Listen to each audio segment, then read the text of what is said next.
every one of us, I mean, if you look back, at any one of your heroes, like at a certain point, they knew nothing, right? And they might have been making the same exact mistakes as you or worse. And it's this hero culture that we have. I'm not really sure why. I think it's, it goes beyond web development too. But I just, man, I get excited when people really open up about the struggles that they have had, because I think that is what we really want to see. And yeah, we want heroes, we want people to look up to, but I think also like we want some like camaraderie and solidarity, and it's there. You just kind of have to look for it really hard.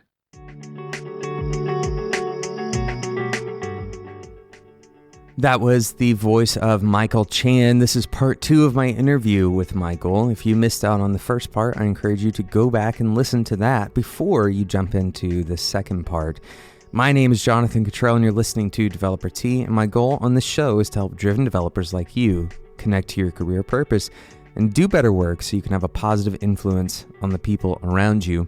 And one of the ways that I help you connect to your career purpose is by talking to people like Michael, who are in the industry, they're doing work in the industry, they are struggling with the same kinds of questions that you're struggling with, the same, existential crises that all of us eventually have. Why do I do what I do? And they have times where things are not clear, where the future is uncertain. That's true for all of us.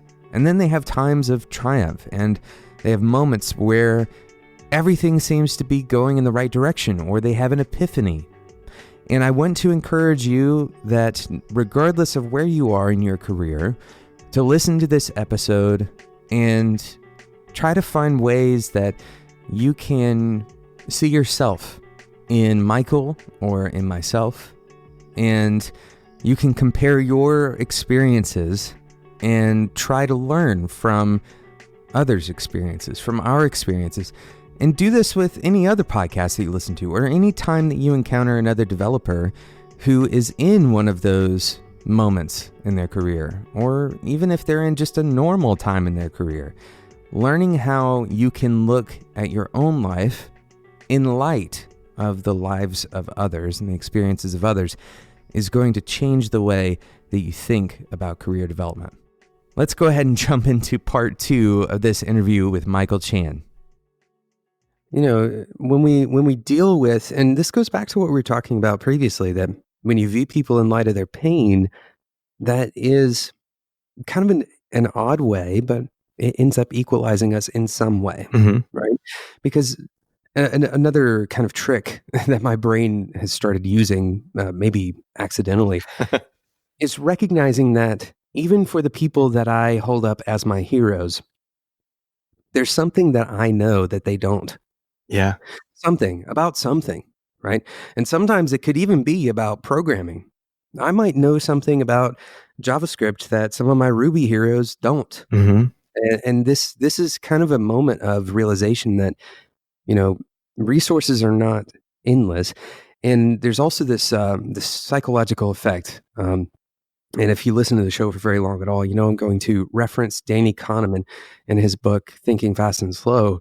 He talks about this exact kind of cognitive bias, but it's called the halo effect. And what the halo effect does is it essentially says, okay, I have a person that is really good. I'm just going to talk about you, Michael. Somebody who knows a lot about React, so much so that they can create teaching materials about the subject. And so, therefore, anything else that I imagine you doing, I'm going to kind of approximate that you're going to be as good at those other things as you are at that thing. And it's easy to tear down for obvious things, like you wouldn't want Einstein to be on your basketball team, right? That's the kind of the common example. But I don't know. Maybe I do want Michael to write all of my PHP as well, right? Maybe I do believe that because you're good at CSS, you could actually sit down and design a logo and it be world class. And so we have these kind of inflated perceptions that are a result of this halo effect, and they cause us and we don't have the same perceptions of ourselves, obviously, right? So we forget the things that we're good at, and we inflate the things that other people are good at naturally, right? This is something we automatically do. And so if we can remind ourselves, and this is kind of like an unbiasing attempt, remind ourselves that that we actually are probably, and this isn't like a pride thing, it's not to build yourself up, but it's more of like a reality check. You probably know something that your hero doesn't know. Yeah, that whole thing is so true, and I feel that like every day I jump on Twitter and I get kind of like immediately sad about the things that I don't know, or the things that I don't have an opportunity to try out in my job or whatever.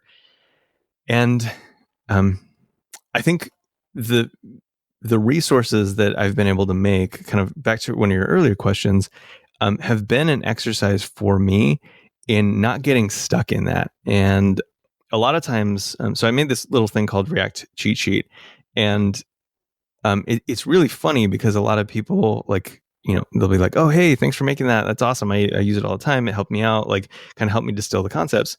But I made it for me because I needed a reason to dive into all of the APIs and kind of try to understand them better, enough to be able to say what they did.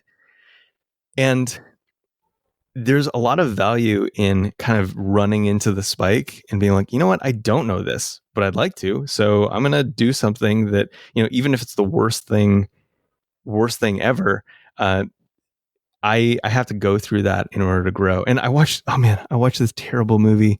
Like, I think it's called, I can't Set It Up. And it's a terrible romantic comedy. It's it's a Netflix produced comedy, isn't it? Or romantic? Yeah. And I've seen the thing. But. Yeah, absolutely. And I do not recommend it, but I'm going to ruin it for you. So spoiler alert, fast forward a couple seconds if you don't want to hear. The big turning point for the heroine of the story is that all this time she has like built up in her mind like what her best work looks like. And she's been unable to produce it because she's not actually like produced anything yet, and so she has this concept of like what she is capable of and what she's supposed to be doing that is totally divorced from reality. And her big moment is when her best friend says, hey, you just need to go and write the shittiest article. Oh, sorry. You need to write the worst article that you can. Like, don't worry about quality. You just need to go out there and you need to do it. And that becomes like a mantra for her. Like, okay, I'm writing the worst article on this subject that I could possibly write. And man, that's so freeing. Like those days where I don't know this thing, I'm never going to learn it. And it's like, no, I'm going to write the worst post about promises that have ever been written, and I will learn something, even if I get judged for it. Yeah, that's so good. It's very similar to a concept that I learned from I think it was Adam Savage, actually, from Mythbusters. Yeah. And the Tested podcast. He talks about, I can't remember exactly what resource this is from. It seems like it was on his website. But in a video, he was talking about teaching his sons, I believe it was his sons, how to craft and how to build things like physical stuff. Because, his claim to fame before Mythbusters was building sets and stunt, materials for movies. Yeah. And so one of his pieces of advice, and it was so profound to me, and I haven't forgotten it, is to always plan to throw the first one away. And it seems so simple, right? It's like, oh, well, of course you're going to screw it up. But it's not just about like allowing for it. It's planning to. Yeah. So you prepare for and that's exactly that same concept of go and write the worst thing because it's disposable, right? Yeah. It's not, don't attach yourself so much to what you're doing. I actually recently bought the materials to buy my son or to make my son a little busy board for Christmas. He's 18 months old and he's going to, it has little knobs and buttons and stuff. And I remember being in the hardware store and looking at the materials and thinking, well, okay, so what do I do? How much should I get? And that stuck with me so strongly that I got 2 of all of the wood. It's like I can build 2 of them, but I'm probably going to screw the first one up so bad that I'm going to want to build the second one. That's so funny. That advice is incredible. And I've never heard it, which is surprising, but I have found that I've been living in it. I've been trying really hard to learn how to cook over the past year because I am atrocious in the kitchen. Like I could make eggs and that was it. That was basically just so I could survive. I would make eggs. Yeah. And I have found that in this area where I know absolutely zero, every time I try something, I'm like, I just get double of everything because I'm going to try it the night that I do it. And I know that it's going to be terrible. And my kids have told me, they were like, that was the worst broccoli cheddar soup that we have ever had. And then the next day I do it again and they're like, hey, that was palatable. And nice. That's excellent. That's such good. That's so good. Yeah, man, that's so true. That's going to stick with me now that you've revealed it to me. There's another mantra that actually kind of sums it up, and it works not just for, having, or I guess crafts, whether that craft is code or not, doesn't really matter. By the way, you can practice that in code too. It's more of a mental mindset, right? Where you branch off and you write a bunch of crappy code, and that's fine. You're kind of exploring the space. The code is not really the output that you're looking for anyway, right? Code is just kind of like a byproduct of the work that you're doing. If you look at the output as, as the ideas coming to fruition finally, right? And the code describes that. And so you have to find those ideas and use like a scratch pad, essentially, is what it boils down to. But the mantra that has really stuck with me that extends also into, like, for example, having backups is the idea that 2 is 1 and 1 is none. It's so simple. But if you have a second anything, computer, for example, if you are privileged enough to buy a backup laptop, then the moment that your laptop fails, you already have a plan, right? Yeah. And you can do this with a lot of things, of course, but this is something that is especially important for developers because let's imagine, for example, that you want a way for your users to reset their passwords. I don't know, some feature. And for whatever reason, that user can't follow that pathway. Maybe it's an accessibility problem, right? Maybe it is that they don't have a cell phone, so you can't do a text for authentication. If you always think about a second option, a backup option, another way to think about the problem, even if you don't necessarily implement it, if you have that second pathway, it becomes a much more, usually your first pathway ends up being more thought out. You don't even have to implement the second pathway. The first one, you actually explore it from multiple angles, and it's a new way of thinking about code that is more robust and typically is a little bit more fail-safe.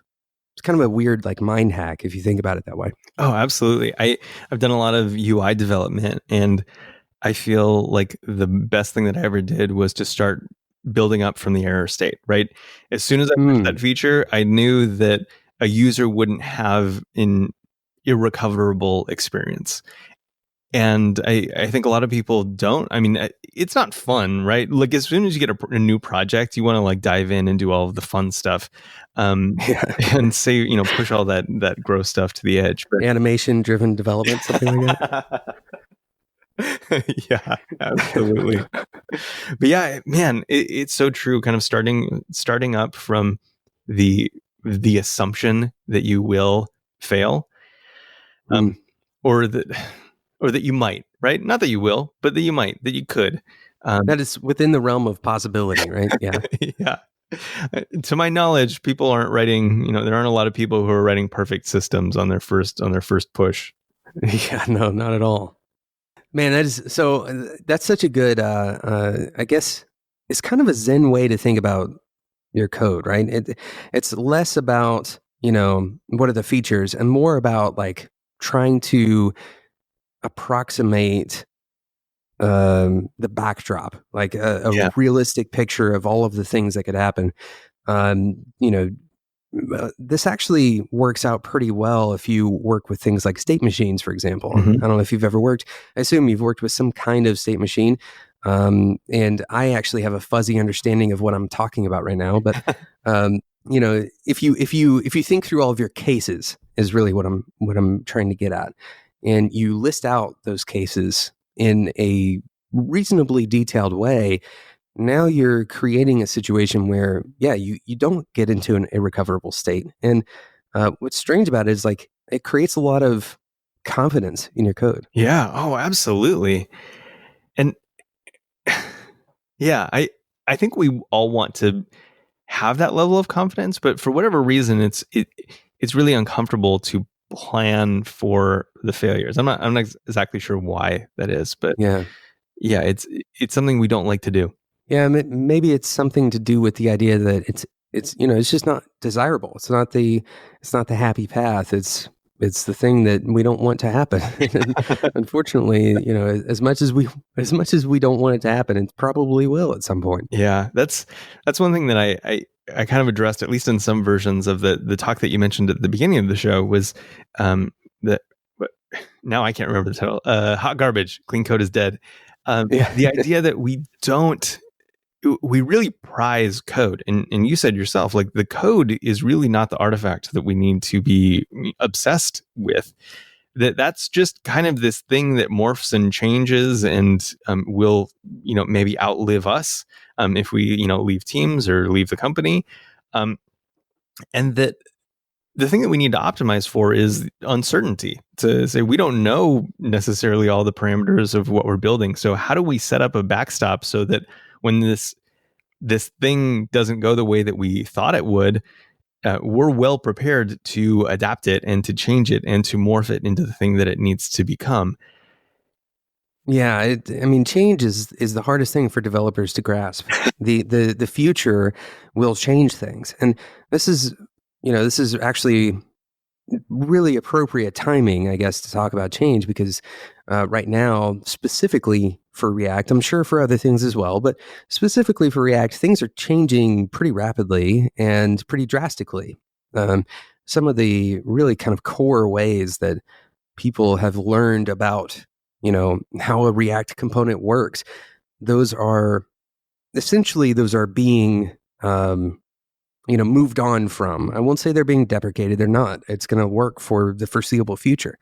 To use all of the same code that you used in this, the current master version of React. Mm-hmm.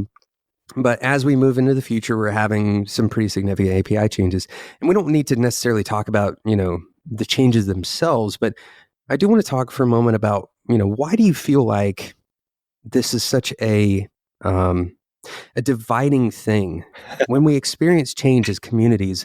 How can we have, very smart people with really strong opinions and lots of good work under their belts, and you take two of them and they may have wildly different opinions about the direction of this tool we all use?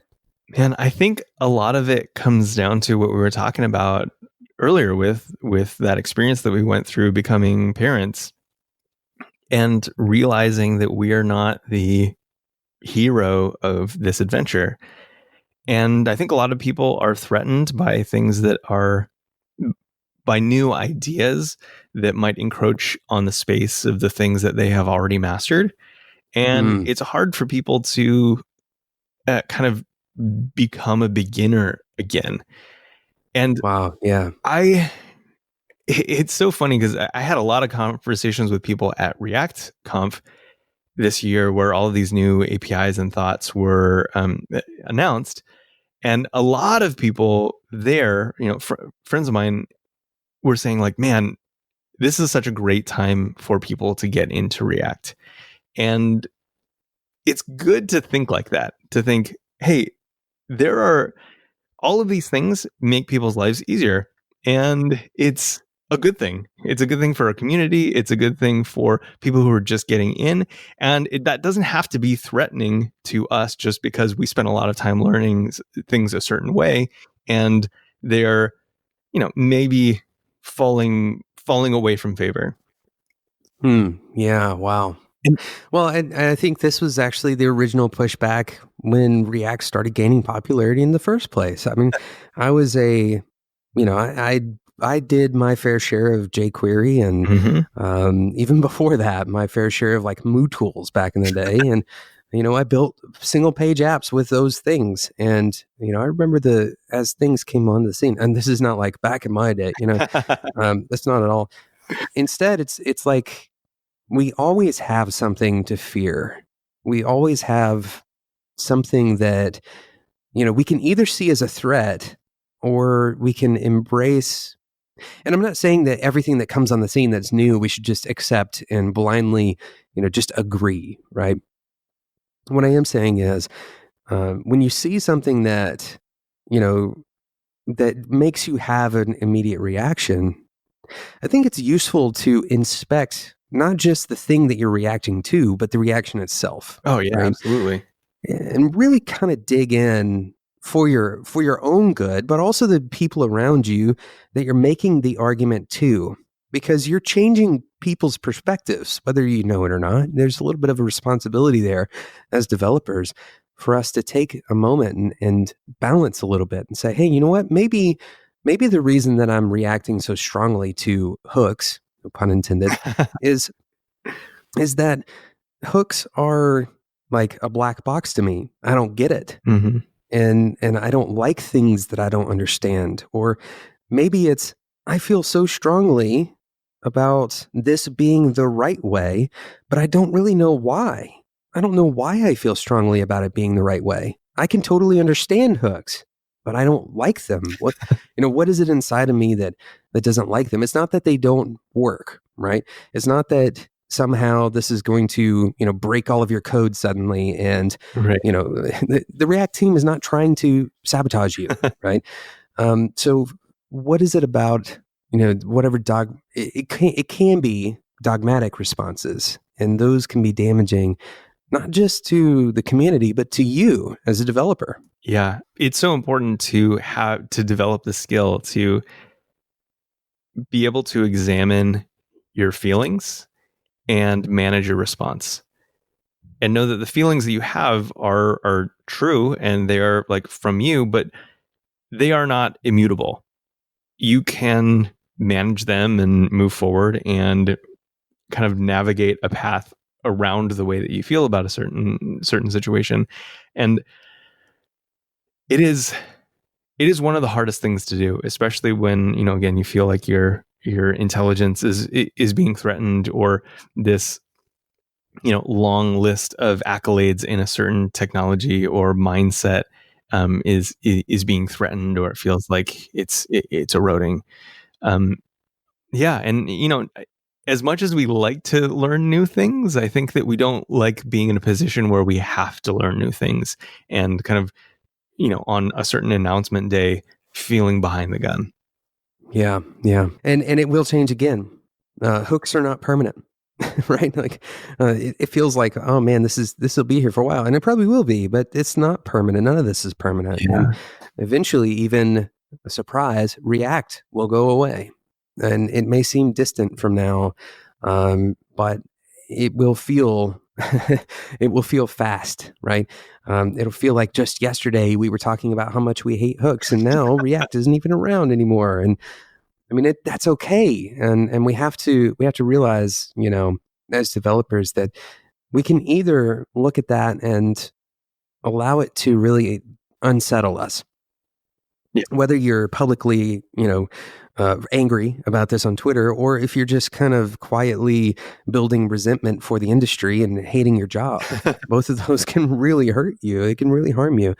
And I think, there are better ways to look at change. And of course, I sit here asking everyone to change, but perhaps it's more a moment of just encouraging people right now that things are okay. Yeah.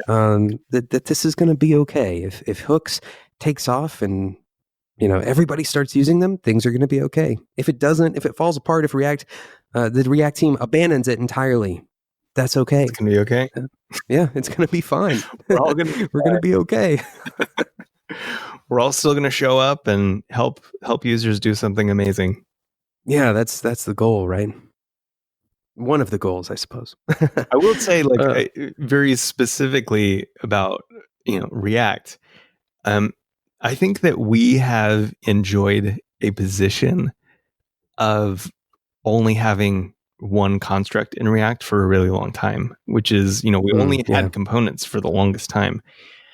And I think that has given that level of focus has given us the opportunity to not necessarily have to choose one way or the other inside of a framework. And, we've had moments, like hierarchical components versus render props or whatever. But at its core, like, we've really only ever had functions and components. And one of those is just provided by the language, right? Like, you can't even get away from that.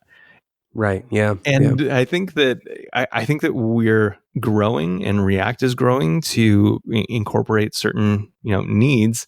And I think that we're starting to experience, maybe for at least in this to this degree, we're experiencing for the first time this, like, oh, well, which one am I supposed to use? Which one should I use? Which one's the best? And that's not really the right question to ask. I think that, as long as we can do the work, whichever one is, best suited for the job that you're doing is going to be fine. And sometimes that's just whichever one you want to use, right? Like maybe it's as simple as that. And, you had this wonderful quote that you tweeted out. And I don't know if it's yours or if it's somebody else's. There are no perfect systems, only virtuous compromises. And this is really speaks to this idea a lot. That, yes, there are reasons to not use hooks. There are reasons to not use state or whatever thing. Just like there's reasons not to use React, or there's reasons to just not be a developer at all, right? But we have these decisions to make in life and in our careers, and we can't always optimize the world the way that we wish we could. And it's a ecosystem. It's beyond a singular way. And this goes back to what we were talking about before, that there are complex realities that we can't reduce. Yeah. About people, about the work we do, about the code that we write, about what it means and what it does. There's so many things that we just can't reduce to a single way. And a lot of times we strive to do that, perhaps because our brains want things to be simple, and we don't want to have to make those compromises. We don't want to have to, go through the hard work of deciding or the hard work of learning. Yeah. One of my favorite quotes about this is from a musical. Actually, I used to do musical theater, and it's from Into the Woods. And it's when Cinderella is on the steps of the palace and lost her shoe, and she's trying to figure out what to do. And her big moment in this song is to say that she's deciding not to decide. And that's such a powerful skill to be able to have, to say, like, you know what, I actually don't have to make a decision about this right now, or maybe ever. So I'm just gonna not. What's disequilibrium for as long as I can, until I absolutely have to make a decision. And then I guess, at that point, hopefully I'll have enough information to be able to make it better than I would make it now. Functional procrastination or something like that, right? Yes. Yeah, it's totally a thing that developers have learned how to do for years, and we're no different.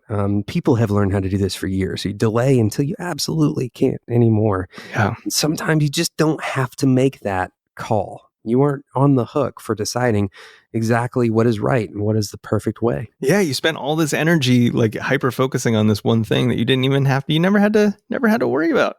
And out of this actually springs so much like practical advice. Like, for example, one of the things that I did on the show a while back, I guess it was 2 years now, I did this developer career roadmap. And the idea wasn't to be so prescriptive that's like, this is the only way, but instead to say, this is a pretty reliable way to build a career, right? And one of the things that I mentioned is the idea that, trying to pick just the right language Hmm. or just picking the right whatever. And instead of spending time learning those concepts, a lot of people get stuck in this trap of uncertainty where we ping pong between multiple languages and we write a bunch of like hello world apps in languages, right? Everyone who has done this, you know exactly what this feels like. Mhm. And you learn just enough of a language to get to a complex thing. And then you read an article about how that language is dying.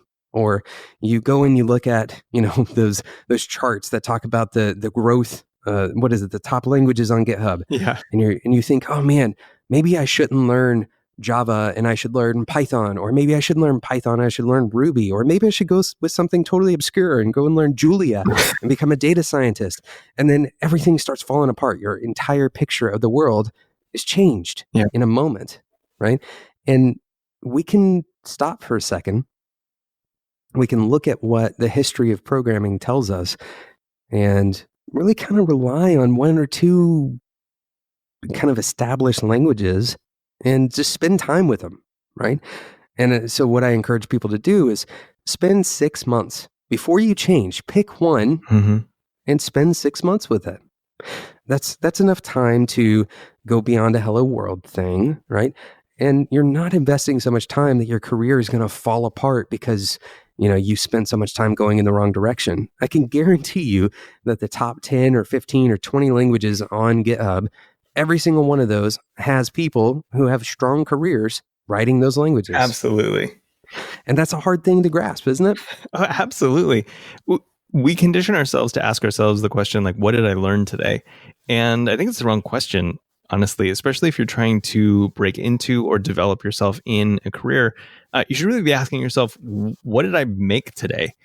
And continue to ask yourself that question, because you can make anything in any language, right? It might be a little bit more difficult in some, depending on the job that you're trying to do, but like you can do it. And if you get better about asking yourself, like, what am I producing? What have I like put into the world? What have I hit publish on? What have I deployed? That is a very marketable skill in a land of people who want to be academic about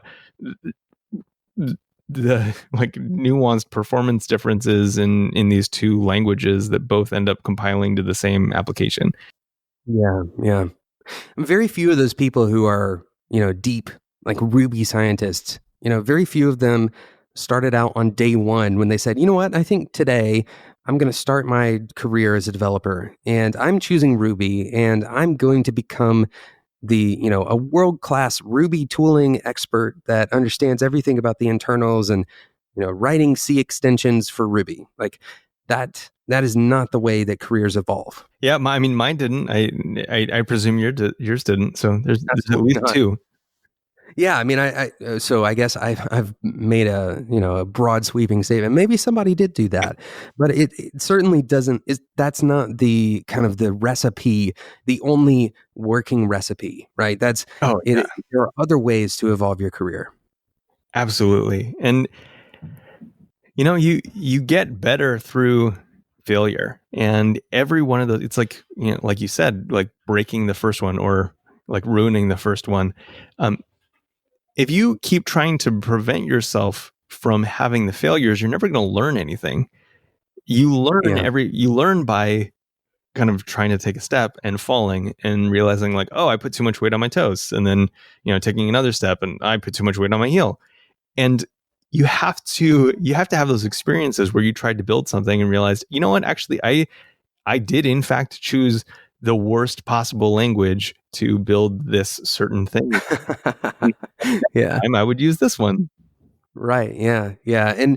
And there are, I mean, there's boundaries, like there's guidelines, but those are typically easily found. Nobody's going to go and tell you that you need to become a web developer, and in order to do that, you need to learn assembly. Like that's probably not going to happen, right? And so, the reasonable guidelines that people are going to give you along the way, like that, rely on those. Don't try to. And I think this is something that we are kind of conditioned to do in society in large is, what is the best? Yeah. What is the thing that is perfect for me? It's this hyper optimization, not just for, what is the general consensus about what is the best, but what is my personal best? What is the thing that, I'm going to enjoy, that is perfect for the city that I'm in, that's perfect for the kind of work I want to do, the community is perfect, all of these things that we're trying to optimize for. And there's no way that we can grasp and optimize for everything all at once. Yeah. The world needs more makers and fewer pedants, I think. And yeah. it's there's no perfect thing. We're never going to find it, and I find that for me that's just like a delay tactic. And I like personally, like right now, I started this little thing. It's like a 25-day program called React Holiday, where I do like 25 lessons and about React that year, like a little Advent thing. And I find that every day I know that I have to produce some degree of content. And instead of just sitting down and doing that, I start Googling better microphones and USB interfaces, and what's going to be the perfect USB interface for me that's going to really capture the lower mid register of my voice, which feels like it needs to be a little bit warmer, but not heavy. And that is a smell for me. I'm like, okay, I'm hyper focusing on something that does not matter at all. Like YouTube is going to compress all this audio to crap anyway. So like it really, really doesn't matter. And I just need to sit down and do the work. Yeah, totally. 100%. And that is, when you find yourself, reading reviews or digging through comments for hours, you're probably spending your time in an irrational way, right? It is both a delay tactic, but it's also this kind of fear that when you do sit down to do the work, it will be inadequate in some way. And so you're kind of trying to stilt it up with something else, right? Rather than it standing on its own, you're trying to stilt it up with a better microphone or with the right programming language or whatever the thing is. And a lot of the time, those things are much less powerful than you might think they are. Yeah. My mom says you can't steer a stopped car. So the best decision is the one that actually gets you going. Yeah, that's excellent. That's so good. Well, Michael, this has been an enlightening interview, and just really enjoyed our discussion tonight. I have a couple of questions for you to kind of end this thing out. Sure. And then we'll wrap up. Let's do it. Okay, so what is one thing that you do outside of work on a regular basis that you feel like is worth sharing or interesting? Oh man, I've been trying to be better about exercise. I bought a bike a couple years back, and I would cycle to work and back, and that was a really fun hobby for me, or continues to be a really fun hobby for me, because it has a gear element to it, which I really like. I like being able to research stuff and again, not do the thing, but just think about doing the thing better. Yeah. That has been really fun. I really like cycling. I'm trying to get better at running. One of my goals is to do a triathlon at some point. I'm not even close to that, but I'd like to. That's an intense goal, and one that I think is certainly valorous. I don't know that I probably could. I'm not in the shape today to even imagine that goal. I suppose I should listen to my own podcast sometime.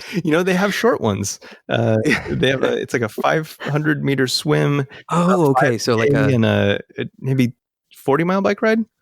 So like the junior triathlon kind of thing. Yeah. That's not as high as I aspire. I think as long as triathlon in the name, I'll take the shortest one I can get. You can put that sticker on the back of your car, and that's the ticket. Make 2019 the year that you set up your personal website. You have just a few days left for this special deal from Linode to help you do just that. You can get the equivalent of 4 free months on Linode services. It's $20 worth of credit by heading over to linode.com/developer T and using the code developer T 2018. Of course, that ends at the end of 2018.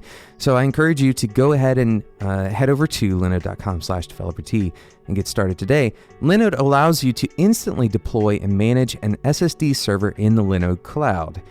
You can get a server running in just a few seconds with your choice of Linux distribution, resources, and the node location. And this is the perfect way to get started on your personal site, because you can do a lot in 4 months.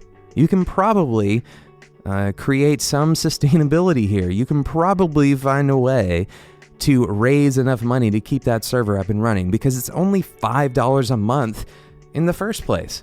This is their 1 gigabyte of RAM plan, by the way, and that's enough to keep a personal site running, especially if you're doing something like a serverless architecture, which all of us know that even if you have a serverless architecture, you still need a server somewhere. Linode can be the perfect solution for that. Head over to linode.com/developer-t. They have so many other features. We're not going to list them all. We've certainly talked about Linode on plenty of episodes of Developer-T, but the most important feature that they have today is 4 months of free service for you. Head over to linode.com/developer-t. Use the code DeveloperT2018 at checkout to get started. Thanks again to Linode for sponsoring today's episode. Okay, so what is a recent moment of epiphany, or like a thought that you feel like was really important to you, but is kind of the simple atomic thing that you can share with other people? Something you've been maybe bringing up in conversation recently.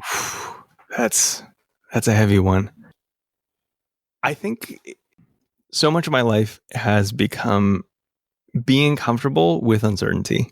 In every degree. So as we've mentioned in this podcast, being comfortable with uncertainty around death, uncertain about whether or not there actually is, anything after this, an afterlife, uncertainty about how I'm performing as a father, uncertainty about whether or not I'm ever going to be able to cook anything that's halfway decent. Uncertainty about the frameworks and tools that I use, and not knowing whether or not I am, improving meaningfully or kind of like stagnating. And I think being more comfortable with that, and tied with that idea from that terrible movie that I just need to get out and do the work and not worry about the quality of that work, but just continue to do it and trust the process that I will inevitably get better over time if my goal is to sit down and learn and to make mistakes along the way.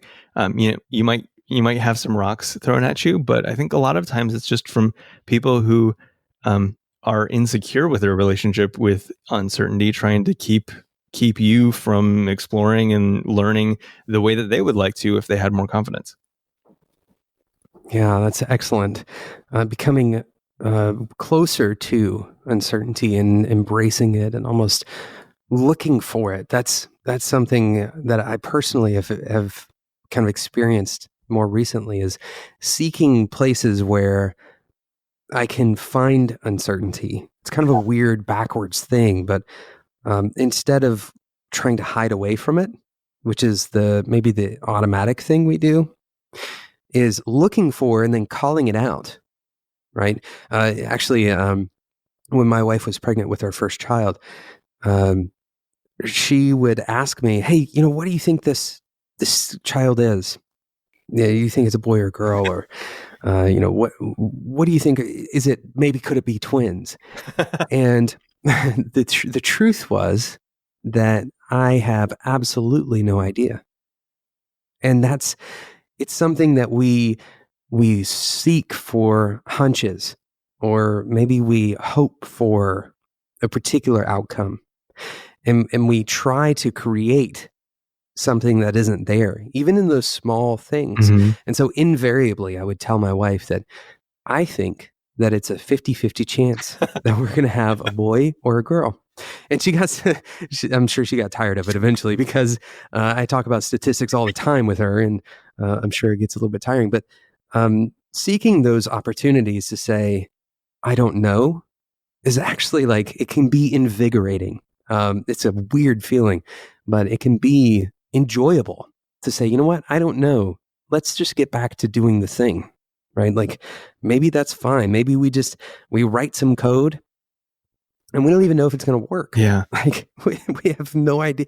We just try something. And sometimes those are kind of the birth moments of true learning experiences, but also it's a little bit more peaceful to just say, I don't know. I just don't know. Yeah, I fully agree. And all of the things that are kind of the most exciting parts are, when you're going from 0 to 1 and from 1 to 10 is way more exciting than going from like 90 to 100 or like 99 to 100.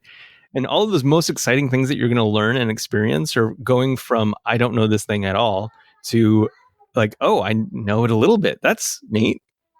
Yeah. And that change, the dynamicism of that change is again, it's an addictive feeling. Yeah. Okay, so this is kind of the final question, and this is another loaded one. But if you only had 30 seconds to give developers a bit of advice, what would you tell them? Like career advice or kind of daily practice advice? I would say those are one and the same. Okay. Yeah, I'll just say that I have two maybe. The first one is to just kind of like we've been talking about this whole thing is just make the mistakes and live up to them and kind of move on, continue to put out work. That will always set you apart and it'll always put you ahead of people who know all the things, but are less willing to just put in the hours and make the thing happen. That's the biggest thing, I think. And that's hard advice to follow. I mean, admittedly, I just admitted to spending way too many hours on YouTube, like reading about interfaces when I didn't want to do the work. So none of us are exempt. I think the second thing is to give up your ego and to publish via whatever medium feels comfortable to you as frequently and as often as you possibly can. A friend of mine, Swix, we have an upcoming React podcast episode, maybe in a month or so. And he says that you can learn anything you want for the very low price of your ego. Oh, wow. And it is the truest. I mean, that's his advice. I didn't come up with that. I don't know. Follow him on Twitter. I think it's SWYX. Maybe he didn't even come up with that. He stole it from someone else. I don't know. But it is so true. If you're willing to put your stuff out there and kind of take that momentary ego hit and accept the criticism, man, you'll learn stuff so like unbelievably fast. That I remember going on to this is a very practical thing that I told a handful of younger developers at one point, but I was like, if you want to learn stuff fast, don't go onto Stack Overflow asking questions. You're going to get stuff that is meaningless to you. Go out there and post wrong answers. And you will learn faster than anything, all of the nuance and kind of trade-offs and everything around that thing. And, just take it down afterwards. Man, if you can get past your own ego, man, that the world unlocks to you. Yeah. Even better would be post slightly wrong answers. Just a little bit to piss people off. Oh man. Well, that's excellent advice. And I think that, developers are challenged by the work that you do, the vulnerability that you have, the honesty that you've displayed in today's episodes, or I guess in today's episode and the last episode, by the time that we cut this thing up. And just ultimately thankful for the work you're doing and thankful for being gracious with your time and coming on the show tonight. Thank you so much. Oh, thank you. This has been great for me. And it's been fun to kind of dive even deeper into things that I've divulged on the internet that I may regret. Well, Well, what do you want people to know about? Go and visit, learn from you. This will be coming out certainly in time for React.Holiday. So that would be an obvious one. Go to React.Holiday and sign up for. This is 2 years now that you've been doing this, right? Yeah, this is the second year, and it's been super fun. I've been trying new mediums, so I'm doing it at least primarily right now, just email based. And also doing some YouTube videos, which is a real exercise in kind of just making it happen and shipping it. Yeah, they're one of the hardest things that you can possibly produce, right? Yeah, so it's been fun for me. This is very much an exercise in doing something that I'm unfamiliar with. I mean, up until I think maybe 2 months ago, I'd never published anything to YouTube. So this is a really fun adventure for me. But yeah, so you can go to React Holiday and learn about all the new things that are in React. It's just kind of like a daily exercise. I actually need to finish up today's, but it's really fun. We talk about suspense and hooks and kind of how that changes all of the stuff that we know so far, and tries to take a really kind of one idea per day approach. Other than that, I have a site called React Patterns, which is just a simple kind of description of a lot of the existing patterns.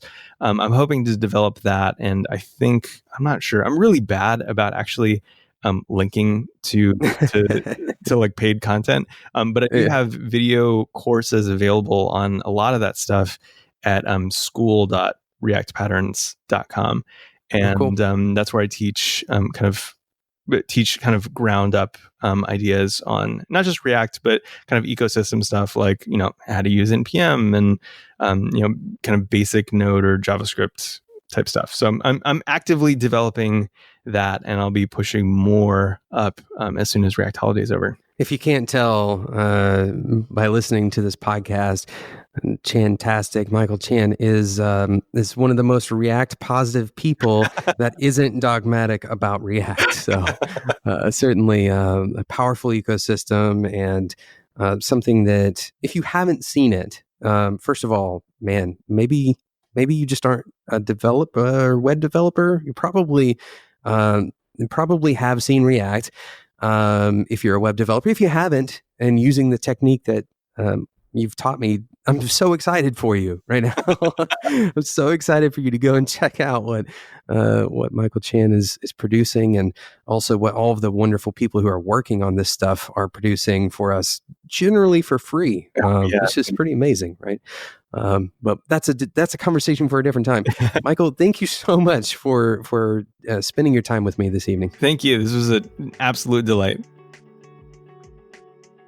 Thank you so much for listening to today's episode, the second part of my interview with Michael Chan. If you missed out on the first part, then you've missed a lot of context and a lot of other great conversation with Michael. I encourage you to go and listen to that as well. You can find Michael on Twitter at @Chantastic. And of course, you can find me on Twitter at DeveloperT, as well as my personal Twitter at JCottrell. Thank you so much for listening. Thank you again to Linode for sponsoring today's episode. Head over to linode.com/DeveloperT and use the code DeveloperT2018, that's 2018, at checkout. Of course, you only have basically 2 days by the time this episode airs to actually get that discount. So go and check it out. linode.com/DeveloperT. Thank you so much for listening. And until next time, enjoy your tea.